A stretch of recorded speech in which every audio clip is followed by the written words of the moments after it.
What's happening, people? Welcome back to another episode of Red Divided. You got myself, Tommy. You got Ade here. All right, cool. I know you guys can't see Ham here today, but that's good. Let's send our well wishes to Ham. He's currently not feeling well. But we've got a special show for you today because we have an Arsenal fan and a Tottenham fan. I am actually excited for this. First of all, we've got Dayo, my brother, from the Attackthedefence Podcast. What's going on, guys? And then you all know Chris. Chris has been here before. A big, massive Tottenham fan. What's happening, boys? Everyone good? No. Good to be back.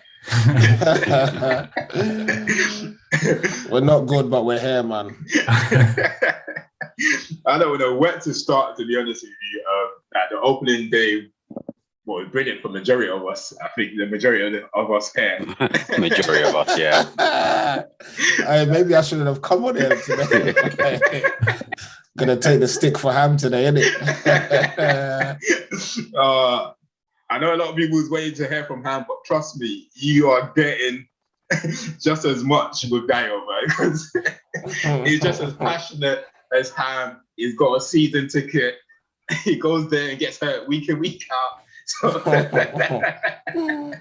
so don't worry. Cool. You know what we do, yeah? We start off with the good news. We just start with United. let Ade start it off. Ade, what are you saying about the boys on the weekend? You know what, yeah? I don't like to get too gassed or too excited, but I'll just say that I enjoyed the match. Like, I enjoyed the way we played. I enjoyed our result. It was a good start to the season. Obviously, I'm not going to start hyping and say we're going to win the league or anything like that because we're the same United that can win 9-0 this week and then lose the very next week. But it's positive. It's positive. I liked what I saw and hopefully it continues. Like, my son Mason continues doing what he's doing. Fernandez keeps at it. Yeah, it's a good start to the season. Hopefully when Varane joins and Sancho's on the pitch a bit more, because I don't want to see Daniel James on the pitch much going forward. But yeah, good things. But yeah, I'll decide after like week 5 whether or not we're moving in the right direction or they're just telling us lies. I was actually going to ask you, because obviously I know you didn't even talk about Pogba, man. No, I love Pogba anyway. Definitely not hating against him, but to be honest, maybe I'm slightly protecting him before the haters come for him when I speak good about him. But yeah, he was excellent as well. As people know, I'm a big fan of Pogba. But yeah, I think we can click. Like, if we click the way we did last game, and another reason why I don't get too excited is the way Leeds play. Yeah. They seem to just fall into our hands. So they might play exactly the same way and beat someone else, but they just seem to fall into our hands. So it might be a bit of like a false beating and we might get excited for the season, because I see a lot of people after one game saying these people have won the league, these people are going to get relegated. I'm like, yeah, we'll probably slow down. Yeah. So yeah, it'll be interesting to see our next couple of games. I think we've got Southampton next. It'll be quite interesting to see how we perform. If we score like another 5, then obviously my excitement will increase. I'll probably strip next week. Next week, I'll do the podcast topless or something. I'll show some nipple. I was going to ask you about Mason. So obviously, you're always gone on about Mason in terms of what you want. You're quite keen to see development over the course of the season. He actually played through the middle. What was your thoughts of him in the middle? Yeah, I thought it was solid. We saw lots to his game. I thought in that match we saw him, like, his movements improved, and obviously he would drift to the left, drift to the right, and we also saw him laying off chances because he could have gotten a couple of assists in those games as well. In that game, if people had like finished their chances, so I think his all-round game has probably developed, and probably it helped that he didn't go to Euros. And obviously he's got people like Edison Cavani that he can watch and mentor him. So as I said, I've got big hopes for Mason. I just hope he fulfills them, because I had big hopes for Makeda. Not as big, but yeah, I remember that guy. So yeah, I'm hoping he goes in a different direction. Yeah, no, can't wait to see. What you boys saying? What are you saying about United? It looked good, man. I was very jealous. Old Trafford was jumping. The play was just...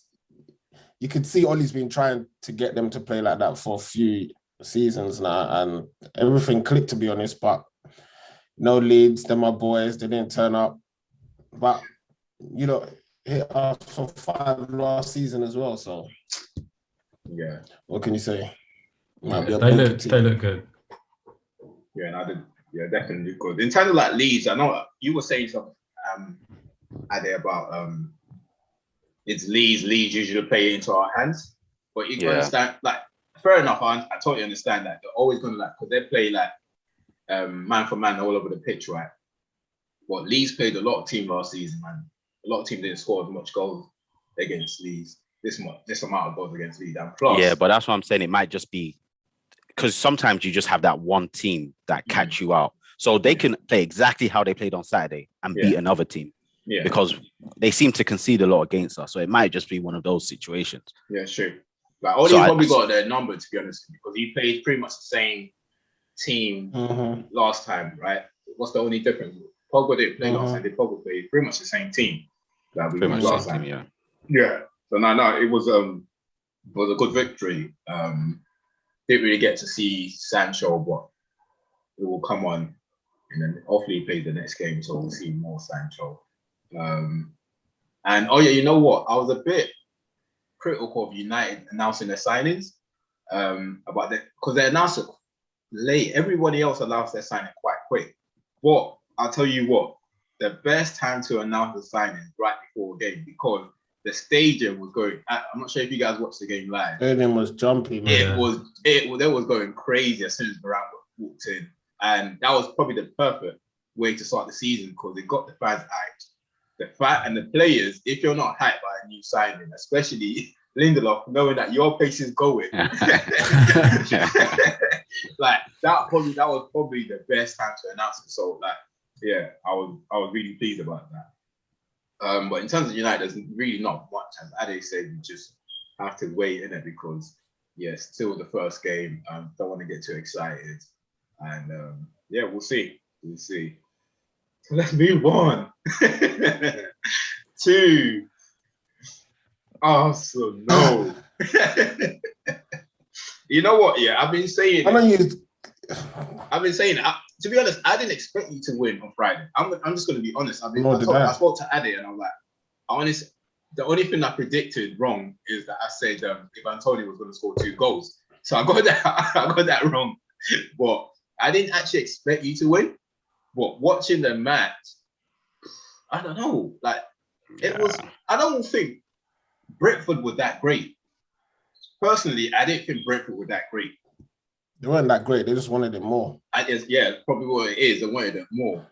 First game of the season where you should be hyped. They were hyped. What was your thoughts on the game, though? I knew we was going to lose. I weren't confident going into the game. I told the man, I see Arsenal 3 games, 3 losses, our first 3 games of the season. I knew we were going to go there and mess up. I don't want to swear on the podcast. I knew I was going to go there and mess up. It's just, where do I start, man? Where do you start? Let's start with Lacazette and Aubameyang situation. What do you think is going on there? I think Arteta has just lost the dressing room. I don't know.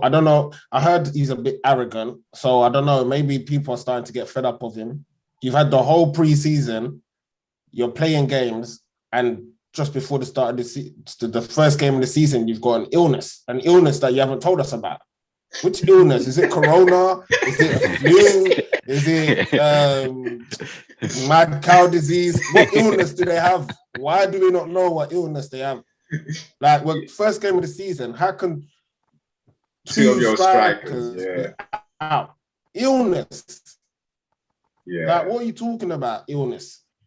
Yeah. And then you now playing my man up top. You didn't even play him in pre-season. You gave him like a few minutes. When I looked at the bench, who was coming on to replace our striker? Nobody. It's a joke. Yeah. It's a joke, bro. Like, it's a total joke. I remember there was one time we was talking about buying Ivan Toney. Maybe they should have done that. Because that whole squad is a joke, man. Started the season, everybody else is excited. Arsenal fans were not excited. The team is just dead. Wood still in the team. I don't know what's going on there, man.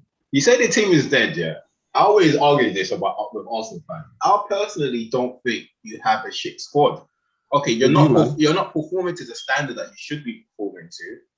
Like you're not meeting expectation. I think generally you should just be. I'm not saying you should be top 4, but you should be competing for top 6 at least minimum. The squad is a top 6. Who in our squad is good? I don't believe that team is a top 6 team. We saw that last year. We saw that the season before that. We have Leno in goal. He's rubbish. We don't even have a backup keeper. Why is Callum Chambers in my squad? Callum Chambers. You got Hector Bellerin. Why are you still in the team?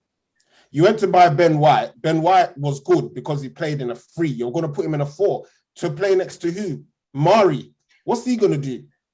You bought Saliba. Every year you're taking him out. You've given Granit Xhaka a new contract. Why is Granit Xhaka still in the team? I saw my boy last week. Bro, you're even taking money for him. Give him away. Jose Mourinho, take him. When we need somebody, just help us out. Take him. You've got bloody... Who else? You got Tierney left back. I saw Maitland-Niles on the bench. We knew he's... No, Tierney, he's Tierney and Smith Rowe. They're the only 2 that you could say something happened. Martinelli, he just came back from the thingy. You've chucked Olympics, him in last season. Yeah. He just came back from the Olympics. You chucked him in. Last season, when he was cool, you didn't chuck him in. What did you want him to do? You put Balogun up top, yeah? What is he going to do? You haven't given him no minutes. Pepe, I don't know, man. He's always hit and miss. Lokonga, I didn't see much of what he done. He had a few, but it's like, bro, you've got Maitland-Niles in the team. You got why is Cedric Suarez in my team? Why is El Neni still in this team? Like, why? But bro, to be honest, I'm telling you, yeah, on paper, like I'll allow the rest to give their opinion of this. On paper, your team is better than a lot of the other Premier League teams. On paper, not, so you should be. All right, let's what Chris and Ade want to be. What you guys say? On paper, should they not? On paper, just forget how they perform. Should there not be a top 16? Fish, you want to go first and then I'll chime in after? I don't think they're better than 14 other teams. I think there's other teams. Do you know what I mean? Like, there's other teams that could definitely take that, really. Like, who else? Like you said, give an example. Apart from Chelsea and possibly Leicester, who else has a better squad? West Ham squad. Forget the top squad, 4. Man. Forget the who finished top 4 last season. So we're talking Tottenham, Leicester. Who else has a better squad than Arsenal? West Ham do. Yeah, West Ham. West Ham squad is better than Arsenal squad, man. Yeah, so it's an interesting one because last week when Tom said you guys should be top 6, I actually agreed with him based on your squad. Hold on. Right. Are you know when you guys say squad, yeah, that means you're including our bench. Yeah, everything. Right? Everything. So that's the thing. That's where my difference comes, is that I'm looking at your squad. So I'm including Partey, Lacazette, and Aubameyang. But when I was watching the match on Friday, without those 3, I looked to you and looked to Brentford and I said, if I didn't know who Arsenal was and who Brentford was, I wouldn't be able to say which team was which. Like, once you remove those 3, like, to be honest, there isn't much between them and Brentford. And that's Brentford. So, no, but it's true. No, but I'm agreeing with Dayo.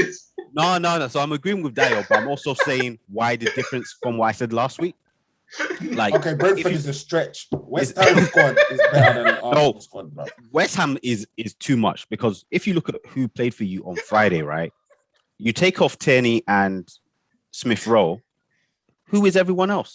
The team is Who is everyone else? At Arsenal Football Club. Yeah, who is everyone else?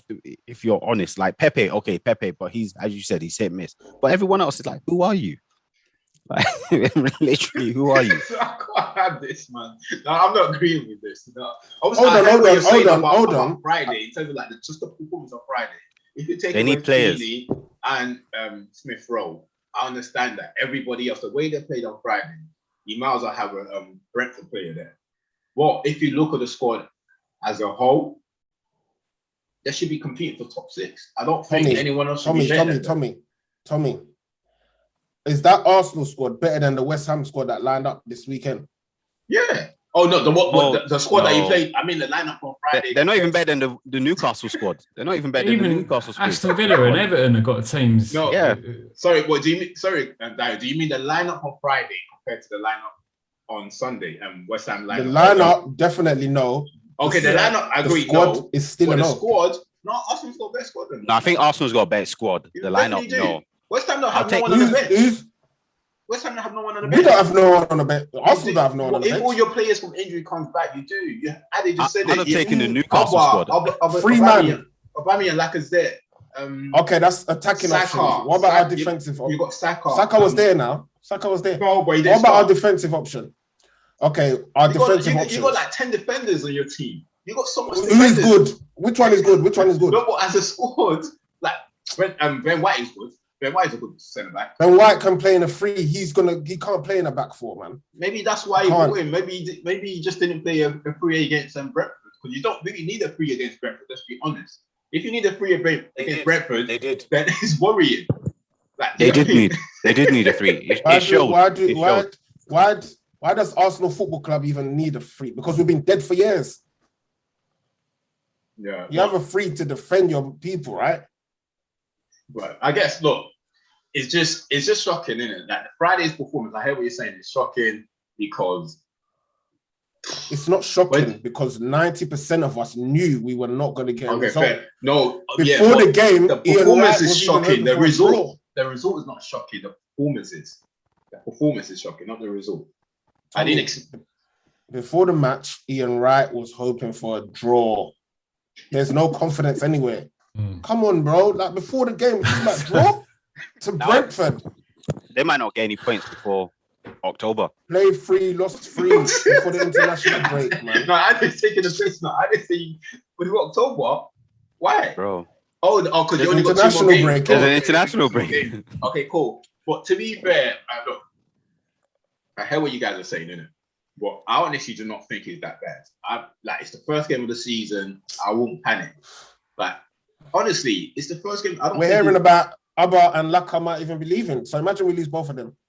We're going to get Coutinho, who's finished, injury prone. He can't do it at Barca. He's going to come do it at Arsenal. What's he coming to do there? You can't even do it at Barca. Come on, man. Oh, my God. See, Sunday, I don't even know if I'm going to attend that match. I might even go with an Arteta out sign or something, man. Get it going, bro. You know, one of my best moments on Match of the Day, Chris. I'm not sure you guys seen this. I think I still got the picture. I'll share it with you. Ham and Dayo went to a home game. Crystal Palace. The Crystal Palace one. And their face was caught on Match of the Day. If you saw their face, I need to share this. It was priceless. Both of them were standing together. I've got to see that, yeah. I need to send that to you. I'll send it to you after the show. Let's see. But you know what? We come back to Arsenal in a bit. Let's just quickly move on to Spurs. A Sunday game, massive game. I can't honestly. I think, to be honest with you, because Spurs record against City at home, I wasn't too sure. I'll be honest with you. I thought Spurs might nick it. I honestly thought Spurs was going to nick something. And then the game started, and I'm thinking, oh, wow, this might end up being 4-5-0 here, because City was just all over you within the first 10-15 minutes. But luckily enough, they didn't get a goal. And then he held it up for the first half. Second half, 5-10 minutes, City was at it again. But straight after that, that was it for them. He was all over them. What were your thoughts on the game? Yeah, start of the day, going into the day, I thought, to be honest with you, I thought we were going to lose. I think there'd been so much negativity around Spurs over the summer with the manager, And then the stuff with Kane, you know, it was just like non-stop, sort of basically everybody piling in. And a lot of people were actually like predicting all sorts of finishes for Spurs this season, saying Spurs were going to maybe struggle to get in the top 8 and that kind of stuff. And I think I fed into a lot of that and probably just felt quite negative about it. And then on Saturday night, I started reading all this stuff by these City fans on Twitter and stuff. And I woke up on Sunday and I was just hoping to God that we beat them. And like you said, the start of the game, I thought, for fuck's sake, like we were getting battered. And what Spurs did in that I like seeing was they started attacking and running forward. They weren't doing that for a long time under Mourinho. So it was good seeing that. And I mean, I don't know what you guys think. I don't really rate Mendy, to be honest with you, as a left back. He seemed to be struggling a bit. It was great. And for all the noise about Harry Kane, I think a lot of Spurs fans are guilty of doing it as well. Everybody forgets like Son is a class player. Like he is a class player, and if you've got someone like that going forward, he's always going to have a chance. And I mean, to be honest with you, they weren't ready for it either. The keeper almost let it roll into the net. Like that probably helped us a bit. But also I was at a 1-year-old's birthday party that day, so it wasn't looking like a very fun day for me, and that really like cheered me up massively seeing that happen. Yeah. Cool. Let me just correct it there. Son is world class. He's not even class. He's world class. You reckon? He is. That's from an Arsenal fan. Yeah, I think he is. Son is world class. I think the best thing Daniel Levy done was get that man to sign a new contract. Yeah, definitely. I think, to be honest with you, I think he's the best player we've ever signed in terms of actually bringing someone in. Like, I think he's exceptional.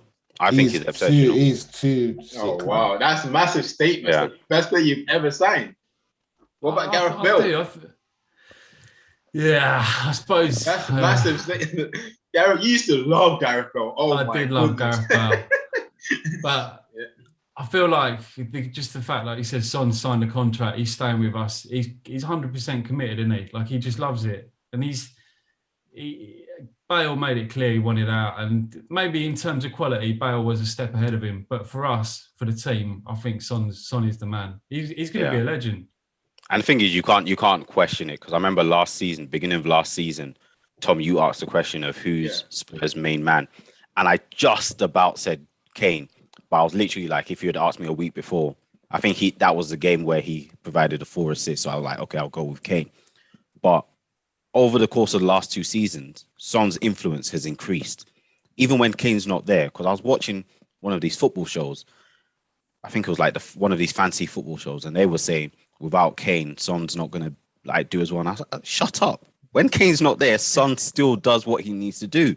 He's amazing. He scores all types of goals, like close, far, finesse, power, left foot, right foot. Yeah, it's quality. Even before he got to Spurs, he was quality. But lots of people who weren't watching him in Germany just didn't realize it. But yeah, man's quality. He did struggle a bit last season when Kane was out, though. He had a little blip when that little bit, Kane was out. But the season before, he literally led the line without. We didn't even think about Kane that season before when he was out. But do you know what it is last season? Last season is because him and Kane made a connection from the very start of the season. So it's pretty much, they were both relying on each other. So he was relying on Kane to like come deep so he can make the space in behind. But whereas the season before, they weren't playing like that. So he was just himself the season before. Whereas Mourinho relied heavily on both of them, their partnership. So I think that's probably why he probably missed Kane last season. And Eriksen was there as well for a bit from the season before. Yeah, exactly. And plus he had Eriksen and also providing that ball that Kane was providing him last season when Kane was so maybe that's what you need. Actually, that's a good shout. If you could find like a midfielder like Eriksen, that might be that's a great shout at it. But I'm not sure if you're going to get that. Done, innit, that? Yeah, no, definitely. Tottenham might go and get Coutinho, man. You never know. Would you take Coutinho, please? I think if we did, the primary motive for that would be doing Barca a favour with their finances. Like, basically. I don't know whether for the money it would cost, it'd be worth it, really. Like, You'd have to pay him about 200 grand a week or whatever. Like, Yeah.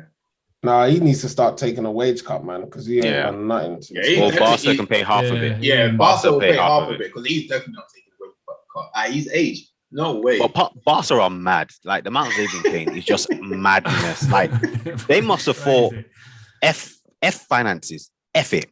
Like just keep paying people whatever number that comes to your head. Bad accountants. They they're just letting the players pull their pants down, isn't they? Like I know, like Messi's the best and all the rest of it, but at some point Messi's gone in there and gone, give me this, or I'm walking out the door, and they've just given it to him, and then everyone else has gone, well, give me some of that, and that's the way it's gone, isn't it? Like because even without Messi, you're saying that their wage thing is about 102% of revenue. How does that happen? How? And that's without Messi. Insane, that's without Messi. How does that even happen? That's crazy. But all right, before we jump off Spurs, just a quick one for you, Chris. So what is your thoughts on the whole Kane situation? I feel like I've got mixed feelings about a lot of it, really, because do you know what? I think like a lot of Spurs fans, at the start of the summer, everybody was so like negative about the way the season had gone. A lot of people could empathise with Kane wanting to leave and would probably kind of agree, you know what, he's given his all. If he wants to go to City, you can't blame him. Fair enough. He's good enough to go. He's given us everything. And a lot of the reason of that is because of the way he carries himself. So you think he's just like a class act. And then since then, he just sort of let himself down a little bit with some of the way he's carried on a bit. And I don't know. Like, I feel like when you contrast him with someone like Son, like we say, right, Son, he's world class, but you never hear anything from Son about transfers away, any of these little rumblings. His agent's never doing any of that stuff. He just clearly isn't interested in doing that sort of thing. And behind the scenes, he must get offers, but just not on it. But Kane, yeah, man, like not turning up to training and doing the little interviews with Gary Neville where he's talking about how he'd love to finish off some Kevin De Bruyne passes and stuff like that. Like, he didn't say it in those words. Much, like, he didn't exactly say it in those words. All he said was Kevin De Bruyne was the best player in the Premier League. That's what he said, pretty much. Yeah, but might as well have said it. Yeah, come on. Like, and then so to be fair, look, I feel like if he goes, City come in with the money, I don't think anyone will cry too many tears if they do get the money. But at the same time, I feel like City have pretty much taken the piss with the way they've carried on. Like they're sort of dictating the cost, sort of suggesting it's like they don't know the difference between euros and pounds as well. When they talk about these things, like Levy says 150 million pounds, they come in with 150 million euros. Like all they've got to do is Google Daniel Levy, and then they'll find out the way it's going to go. Really, like it's. Also, do you know what? I don't know what you guys think, but considering it seems like Kane is their main target, then why would you go and get Jack Grealish in first for 100 million? And then, you know what I mean? I think they needed Kane more than they needed him. You know, Daniel Levy's gonna say 100 mil. You're crazy, boy. You gotta come with something bigger than that one there. It's like they've been pretty amateurish in the way they've done it. I feel like they should have saved a bit of their Grealish money for this negotiation. And yeah, I don't know. I don't know really. It's a bit of a weird one, isn't it? Do you think Levy's gonna let him go? Oh, do you know what? There's something else I found. I think I said this to you, Tommy, earlier, right?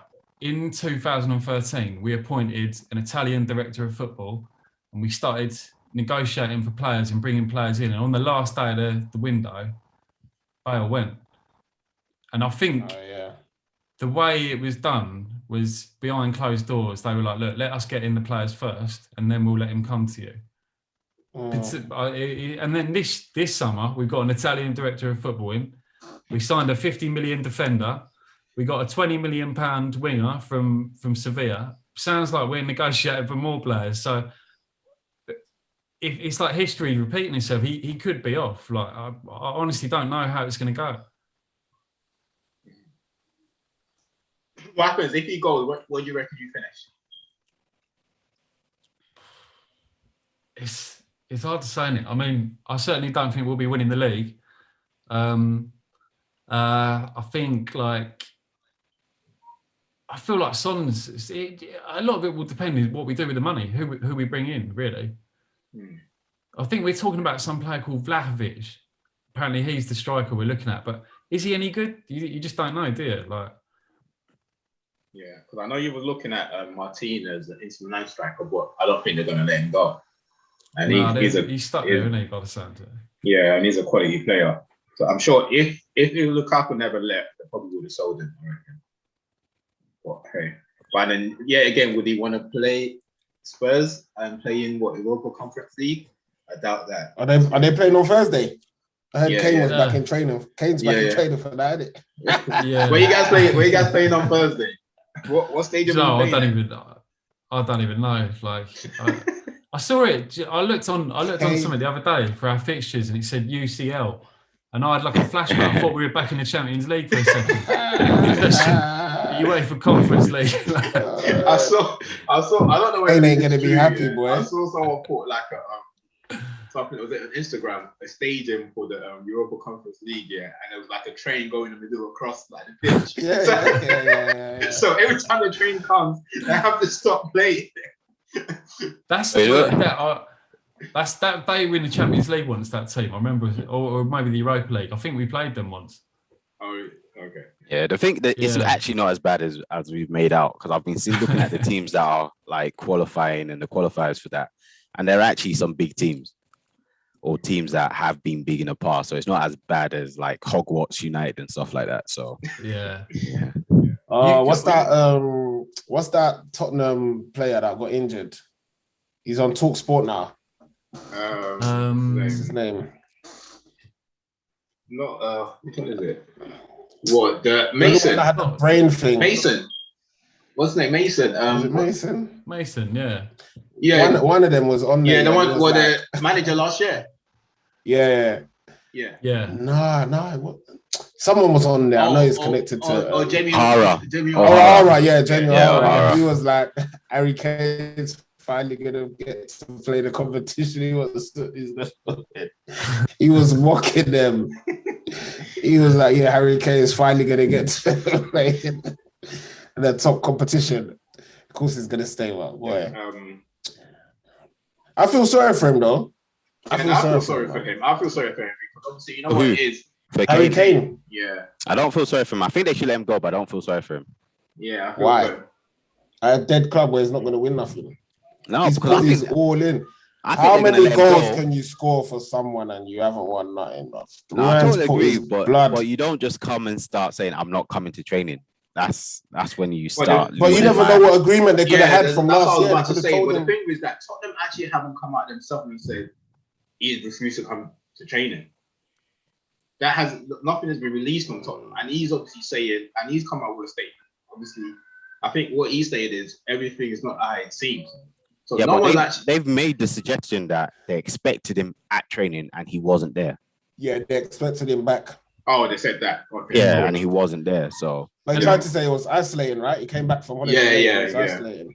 He just wants to have his cake and eat it. Like you can't be like, I'm not turning up to training, but at the same time, I don't want anyone to criticize me for not turning up to training. Yeah. Like, own your actions. I've heard some people defending him, and I'm just like, this is crazy. Yeah. I heard someone on TalkSport say, because he expected to go to Man City, Pep probably told him, you can go on holiday. So he went on holiday. And I thought, you haven't signed for Man City. They don't know. That person doesn't know what contract is.